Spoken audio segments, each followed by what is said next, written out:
Everybody ready to go to part 2? Yeah. Alright, next one is Rieks. He's talking about Agile. So, have fun. Okay. Hello, Titans. Am I audible to all of you? Cool. The Agile agency. First thing, you can go to this URL at the top and then use the code. It's also on the paper because it will disappear in a moment. But you can then participate, and that means you can send some likes my way. Sometimes you can send cats on some random slides. And but there are also polls in here, so I can gauge your opinion on things. It's just after lunch, so this is going to be a light talk about people and feelings instead of other development things. So before you walk out, what's this talk about and what's in it for you? Well, basically it's about happy developers, making you guys as happy as possible, as stock photo people even might be. Because I think that developer happiness is a company smell. And by that I mean, usually the work a developer does nowadays is the core of the business of a company. So if you guys are happy, usually everyone else is happy. And the other way around, if they have a problem, they will make you unhappy. So therefore, if you guys are happy, usually the whole of the company is doing pretty good. Some key takeaways that we're going to cover. How to launch a project in one sprint, why this will make you guys happier, and how Agile was and still is meant for you guys, and by you guys I again mean developers, and some peace of mind. And by that I mean I'm going to go through some problems that we probably all encounter during our daily lives as developers, so you're not alone. Who am I, and why should you believe anything I say? This is, oh god, it's flipped. Well, I did 3 main things now in the development world up to now. I worked at a company that mostly did their own software. Then I worked somewhere where they did software as a service, moved from front end to back end and doing server stuff. Now I'm at Media City, a Magento focused company, and I started out as a back end developer, but I moved more and more towards solving the people and feelings problems and how to get happy developers, happy clients, and getting stuff done in the best way possible. So just to show you, this is what I usually do nowadays. I try to avoid the pitfalls in software development. And I use my experience from those other things in doing that.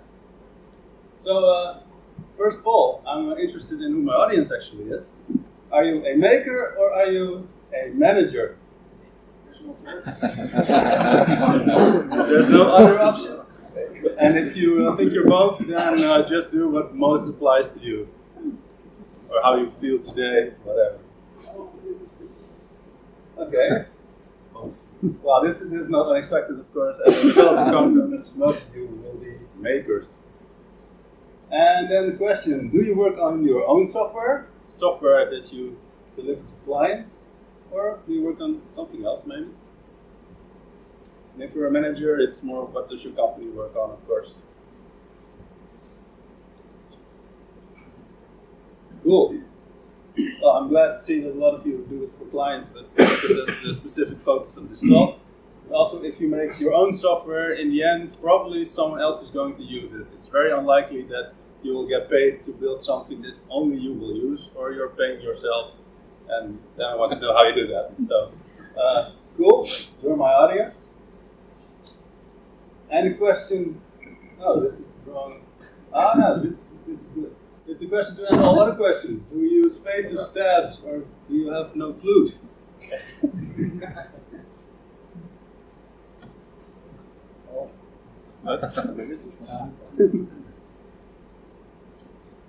Okay, so managers tend to use spaces for some reason. Some developers have no clue. Some makers have no clue. Awesome. I set this up so I could say that the managers have no clue, but So, what's the pain in software development? Because I've been a developer for 10 years now, 15 years if you count in the attic when I was little. And a lot of our work is awesome. You create awesome stuff, and you get to build stuff that people use. But it's not all fun and shits and giggles. Sometimes it's just painful. So what am I talking about? Well, this is real-life software project time-lapse footage. It's all in here. Like you have the jump, the enthusiastic start of a project, and then hanging on to it by your fingers, and then you get crushed under stakeholder expectations in the project. So this stuff happens. And usually this happens with larger projects, because doing something small, it's something small. You can just make it, and it is great. But a larger project usually tends to crush you. And it's mostly because of this. Because larger projects start with a big plan that's either drafted by management, you may have been involved, but in most cases somebody else tells you, you will do this in 6 months and then it will be awesome and finished and all this stuff will be in here. While in reality you end up with all sorts of challenges, like stuff not being the way you expected it, or some new version of something being released and stuff being totally different.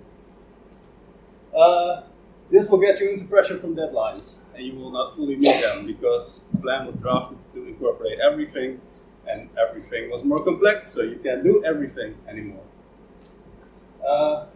And functionality therefore is not as expected. Not everything is in there. Your stakeholders, customers, and clients will not be happy. This means more time is needed, which makes your stakeholders extra unhappy. There's no magic fix, so they'll have to pay you more, and the deadlines move, and they don't meet whatever expectations has been put on them. And that results in even more pressure, which makes you unhappy developers if you weren't unhappy before. So you will skip corners to still make the deadlines, and you will create technical debt. And this technical debt will get you into a vicious cycle, because technical debt makes things even more unpredictable. We solve this in a weird way. Who the hell wrote this? This is technical debt at its finest, and it will make your problems worse. And all the while they will ask you, is it finished yet? Is it finished yet? It needs to be finished. Yeah, that's great, but it needs to be finished. Whose projects here are 100% finished? No maintenance, no new versions of things, no support. Yeah.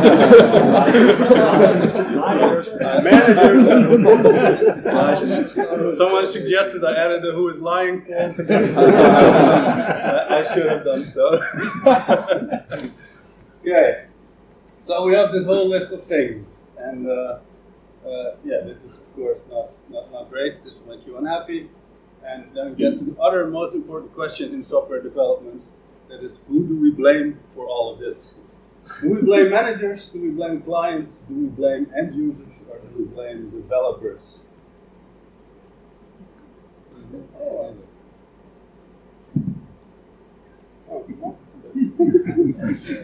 Or developers? We have no stake in this. And I really like that people are blaming Harold, who's trying to buy pants, for what's wrong with the project. So yeah, end users. I would say managers, clients, and developers all have a role in this, and the end users end up with whatever they come up with. So a better question maybe than who is to blame is, where is this pain coming from? And it's coming from you and your clients not testing well enough. And this means that if you are making a project over a very long period of time, you have a safety built in. You don't have to make it work perfectly, as Stefan already said. You're only testing what you want the client to do and not everything that they're able to do. There's bad prioritization and lack of focus, because you can do everything in half a year. So you can start on everything, or do that one thing that is really important. Because of the safety and the longness of the project, there's a lack of business involvement until the very end. At the very end they will check, is it finished, is it good enough? But between that there's no pressure. You're striving for perfection, all the features need to be in there, which you already know won't be the case because reality turns out different than the plan you've made up. And you're likely building what isn't needed because people want shiny things. We want this big configurator thing, and if people can A or something, that's less important. We need this shiny thing right now because management thinks that's awesome. Not delivering releasable software, well, you will end up with that because you build all that stuff but don't finish the essential stuff first. We'll do front-end stuff in this sprint, and the back-end stuff that's related to that feature, well, we can shove it along till, I don't know, 2 weeks for deadline maybe. So you end up with this big bang release, with pressure and risk being built up, and this enters into stress and fear, because there's a lot of stuff riding on this. This thing needs to be released. There are lots of expectations, but we've never really seen it work. It's this big, humongous thing. We're moving to a new server, and well, let's hope it works. And that's also the thing. Real feedback only happens after this release. No real end users have probably been involved in whatever you're doing until it's up on the production server, which again gets you into the stress and fear and pressure zone. Features are untested hypotheses, and by that I mean as long as no end user has used your feature, you can't really tell if moving that order button from here to there has really done something. As long as it's not on a production server and real people are using it, you can't tell if that configurator thing will really generate more orders.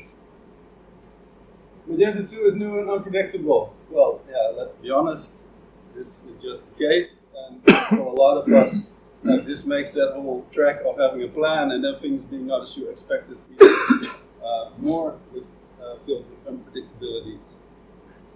And all of this will make you end up something like this. This is how I then feel on the inside when I see all these things happen. So yeah, you can send me cats. Thank you. Yes, nice. Do some of these things sound familiar? You know? This would have been such a bummer if you guys all said no. It would have been a really short talk. So. Okay. The no people, I want to meet you. I want to hear what you're doing. Enter stage Agile. Well, Agile, I have to be honest as well about it. Has become a bit of a buzzword for some people, something that especially developers get a bad taste in their mouth whenever anyone brings it up, because of people like Bill, who use buzzwords to squeeze more out of you, and people like pointy-haired boss, also one of the famous great luminaries in the world of Agile. This is a sad thing, but it happens, and I want to know what you think about it. Is Agile mainly for management people, or not?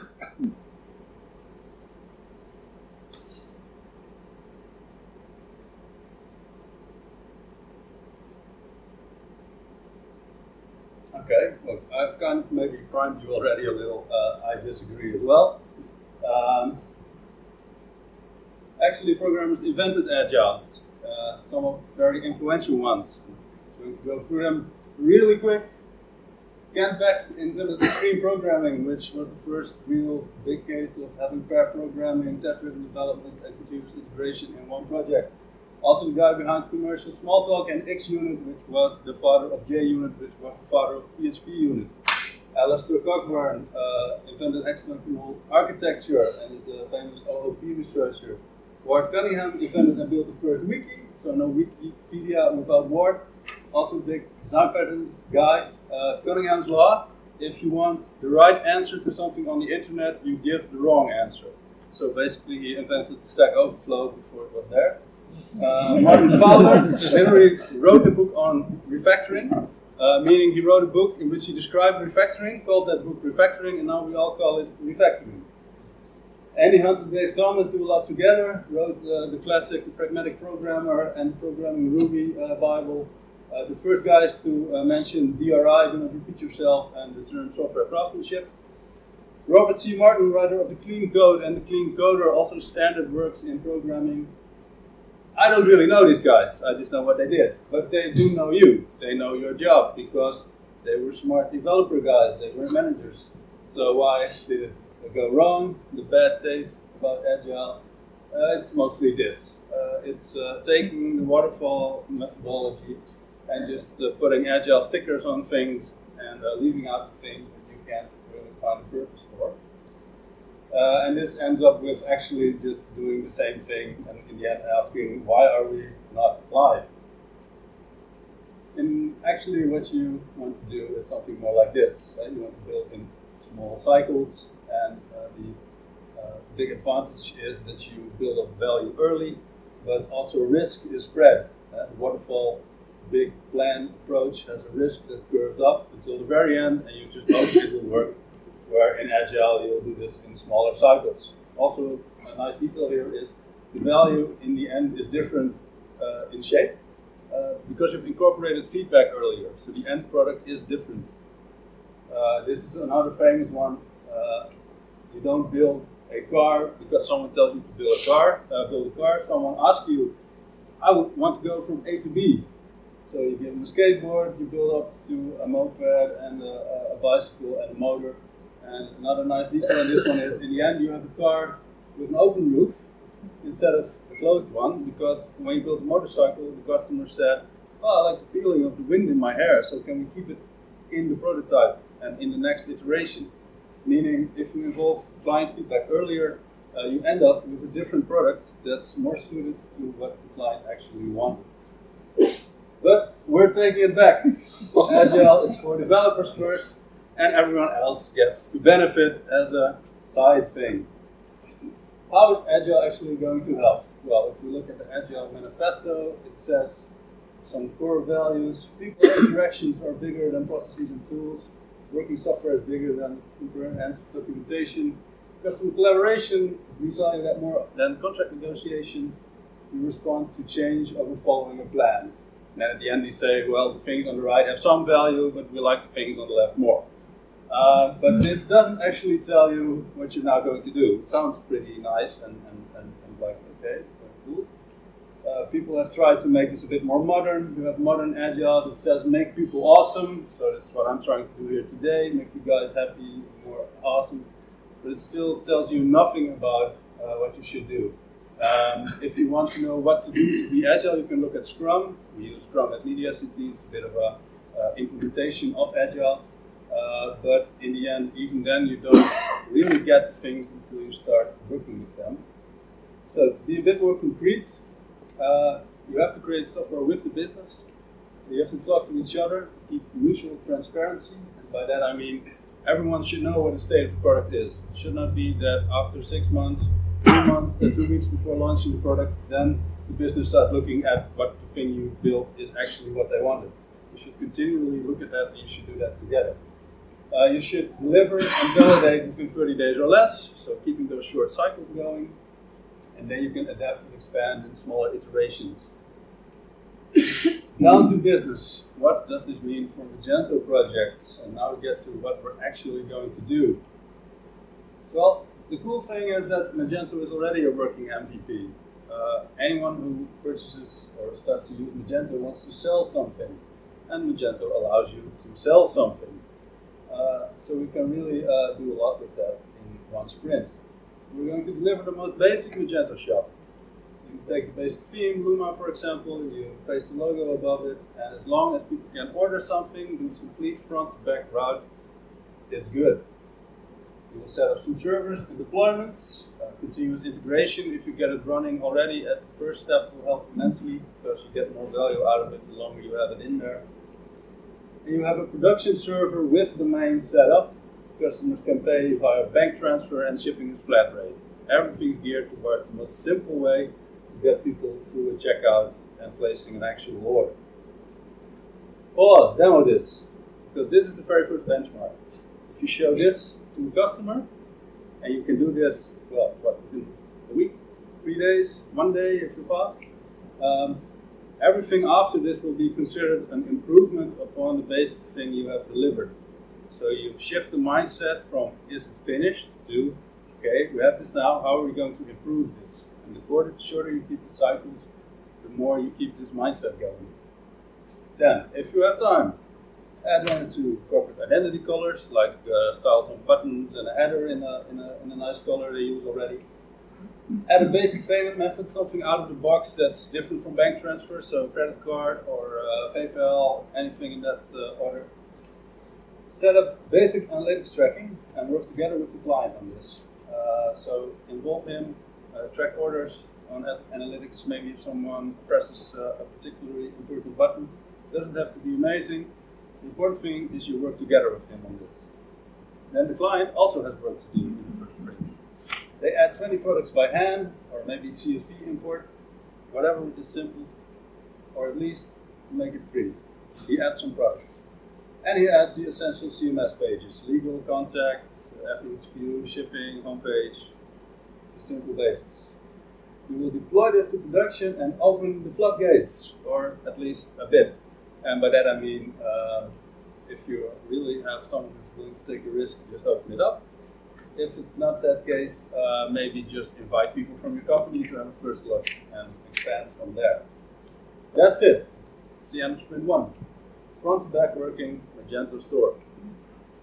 Sprint 2, first improvements and ways to gather feedback. So we have analytics in there. We can see already what the clients are doing, customers are doing on the shop a little bit. You will improve this.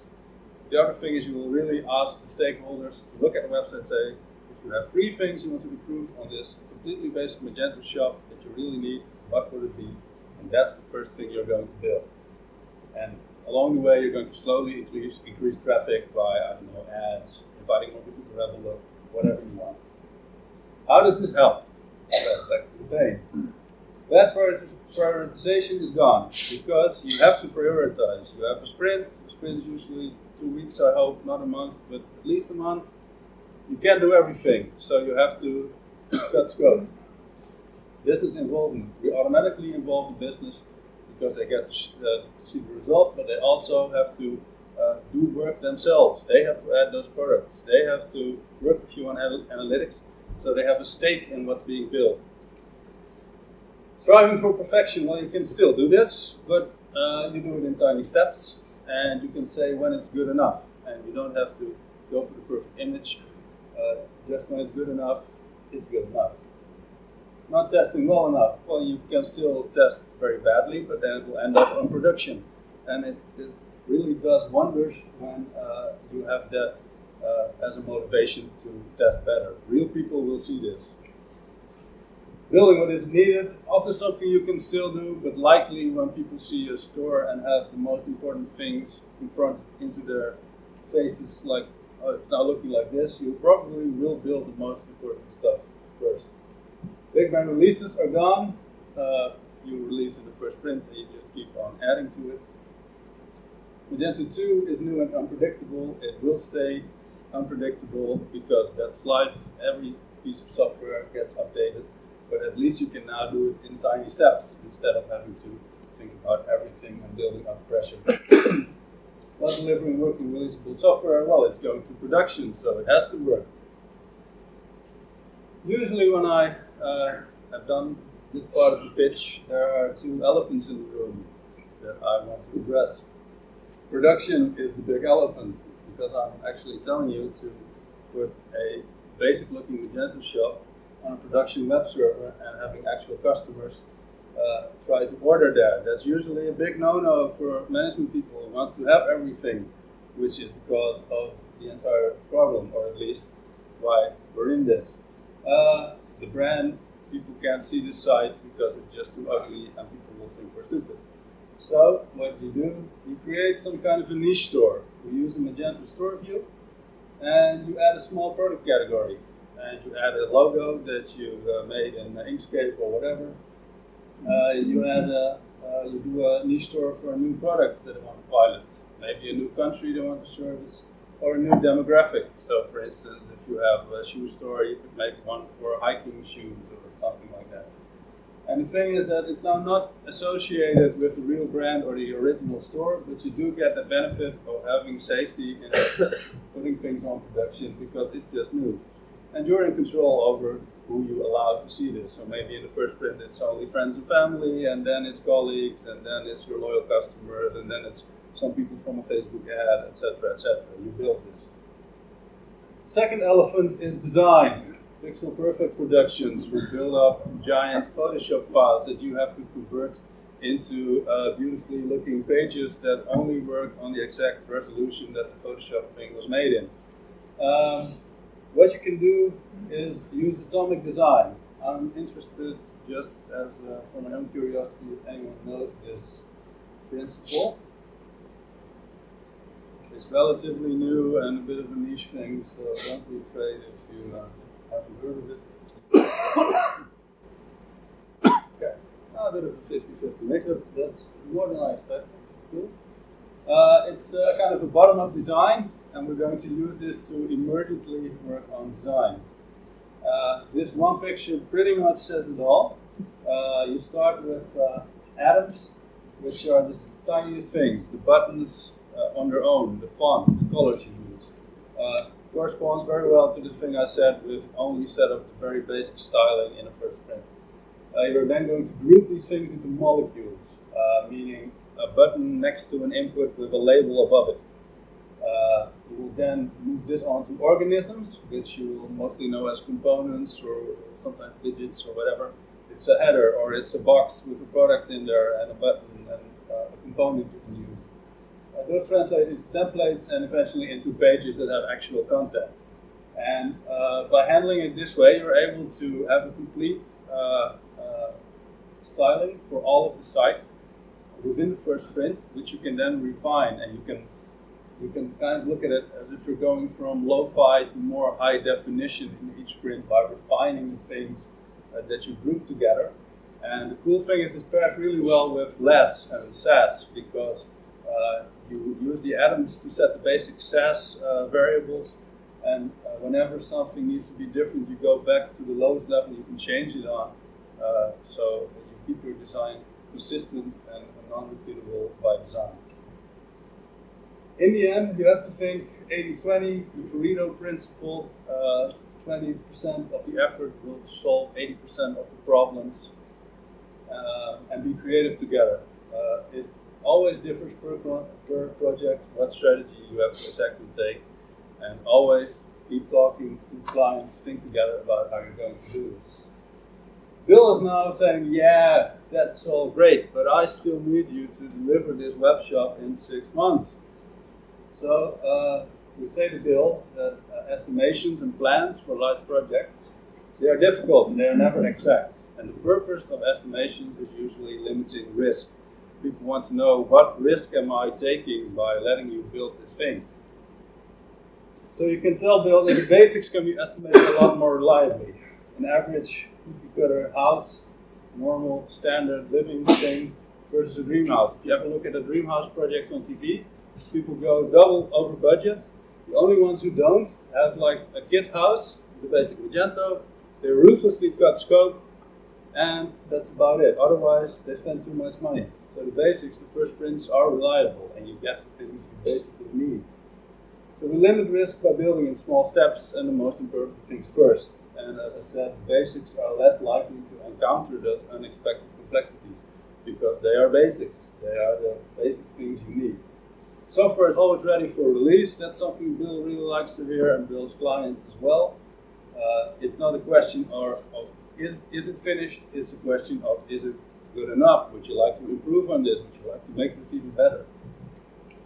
And in this way, we maximize the value that we deliver for the budget that the client has available. The work remains the same. You are always going to build these things, but we take the highest value path in the way we build them. And if Bill is still not convinced, Magento had an article now almost 1.5 years ago about a company that built a Magento store in 10 days. And they did exactly this. They just took the simplest routes they could ever imagine to have people buy watches on the internet. And it took them 10 days. So it's proven. It's not some kind of fancy unicorn land thing. People are doing this. In conclusion, we will continuously deliver and demo working software. We will incorporate feedback from Sprint 1.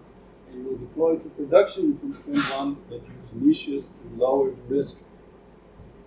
The key takeaways: how to launch a project in one sprint. I think I've covered that one. This will make you happier because you're not under pressure anymore. It's just everything is just a continuously evolving thing over sprints. It's not a big half-year do or die death march. And Agile, well, was and still is meant for you because the people, the developers who thought of it had these problems and wanted a better life for themselves. And I hope this will give you some peace of mind and hopefully also ideas to apply to your own situation and make you just as happy as all the stock photo people. That's it. You can add things to a word cloud, I guess, now on your phone. And this is my Twitter handle. If you want or have questions, you can always contact me. I love to think about this stuff. And if there's time, I can answer questions. But I don't know how long I've talked. We still have time for questions, so if there are any.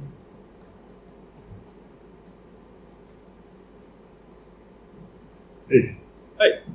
So your show's right. I don't have a question. It's more of a feeling, and I completely agree. I think this talk is critical for every agency. So for context, I work for Magento, and I know how Magento specifically. I participated in that. Mm-hmm. And you had a slide where like it clicked with me when you said we'll build checkout in last milestone. I don't know how you knew this, but checkout in Magento 2 was built in last milestone. Yeah. Like it's not that important that people can pay at the store, right? Yeah, exactly. Well, I have to be honest, we did the same thing. That's why I knew, and it was not building it, but it was making it ready for the client's wishes. So it's, Exactly, yeah. And I don't know, people probably work with checkout, they probably all enjoy working with checkout in Magento. And the other thing I want to say that again, I completed every slide. I took pictures of most of them. I'll be just sending back to managers when we come there. Cool. I also had like many people think this is obvious, but last month I talked to my friend who's launching, whose job is to launch a big commerce project, and he talked to 12 agencies. So he came to me for advice because I'm kind of in commerce. So my advice to him was exactly as the title of the talk. Find the agency that will give you a score after one sprint, after 2 weeks. So he went and talked to 12 agencies, and the minimum estimate for the first sprint was 4 months, I think, for first release. And everybody thought it's crazy for asking something at the first sprint. And I also, by my job duties, I work with sometimes with clients, with the most problematic clients. And I'm sure that our Magento ecosystem and world would be much better if everybody followed these principles. And because I see so many failed projects that started with this estimate of 6 months, and that could be started with at least one sprint or maximum. So these are just my feelings. I have no questions. Thank you. Cool. I will try to make it downloadable so you have all the sheets. Anyone else with questions? Hi, I think this is great.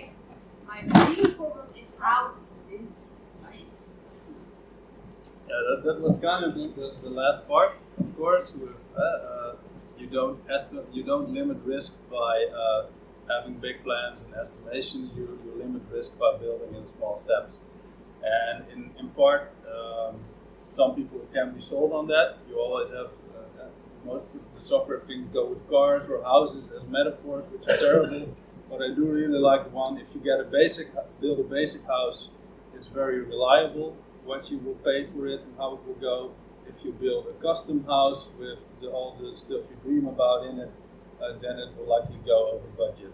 It's one thing I've used to convince quite a lot of people because it's simple. The other thing is probably some people just need to experience this. Some people simply aren't ready for this and they want it the other way, and then I have to be honest, it's hard to convince them. The one thing you can do is work this way for yourself. So at least for yourself, work in small sprints that are always completely working and build the most important things first. And then, don't release it to production. Try to get maybe a user panel to give feedback, usability testing, other ways. It's then a bit sad because the pressure of having something on production is really a key thing. And it's not even that important. If people can visit it, you can have it on there and just have the Google no index thing on there that it will never be indexed. But just the feeling that this is a real thing, real people could visit this is really important. if you can't do it for yourself and pretend like you're going to release it in one go.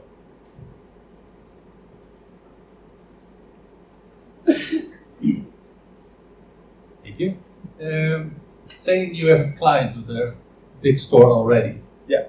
And he goes to you for, hey, can you make like example in an old Magento 1 store? He develop my store Magento 2. Yeah. Do you start this approach like you launch this new Magento 2 sites aside of the old site? Yeah. So, and then the question is it ready? Is it good enough to replace the old store? Yeah, that's the only thing you might have in terms of still a big bang release. Say he's selling shoes and you have the hiking shoes Magento 2 store. There will be a point that you're going to say, oh well, the hiking store shoe is now so good that the Magento 1 store can be replaced. And then you of course in parallel already have developed the main site store view design on an acceptance server, and then you can throw over the switch. So that's the point where you have some sort of release of the old store being replaced by the full store view on the new Magento 2 environment. Yeah, so you built the new store next side from the old store. Yeah, you build it aside and you create some kind of decoy niche store view just to have something really up, live and running where people can actually go. All the while the Magento 1 old store keeps running, and at the point that the new one is good enough for actually replacing the old one, that is when you throw the switch over, you do your DNS stuff. And One more small question, maybe this is obvious, but do you build the client after every sprint? I'm not the billing guy. You could. I think we do kind of a thing where we say, well, these are the basics, and that will cost you, and that's very reliable, as I said, to estimate. And here is your custom stuff, and we have some broad band of things that we say, but we keep it, we keep it flexible. That's what I know about it. I have to be honest, I don't know exactly how the billing process works these days. Okay, Yeah. thank you anyway.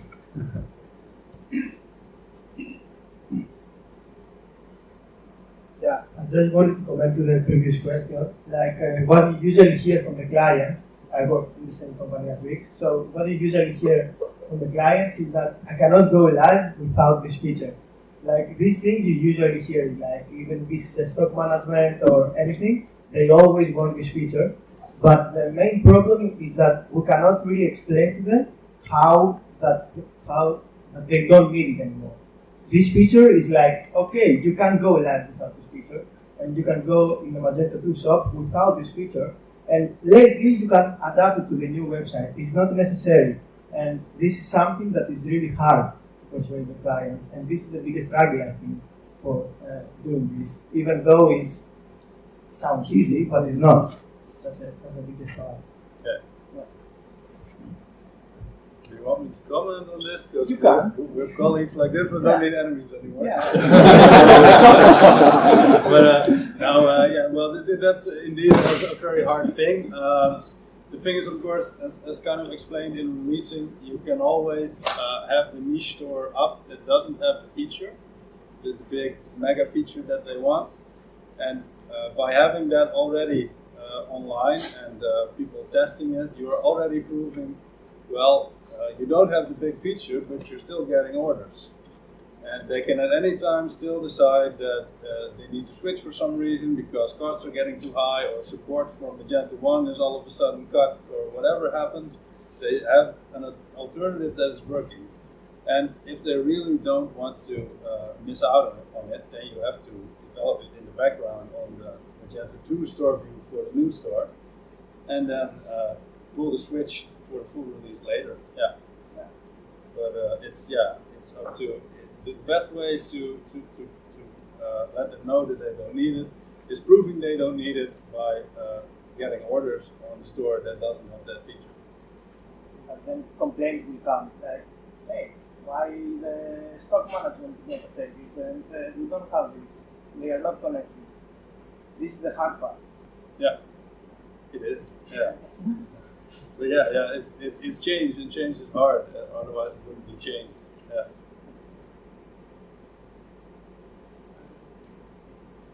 All right, we have one more here, and then it's time for the next talk.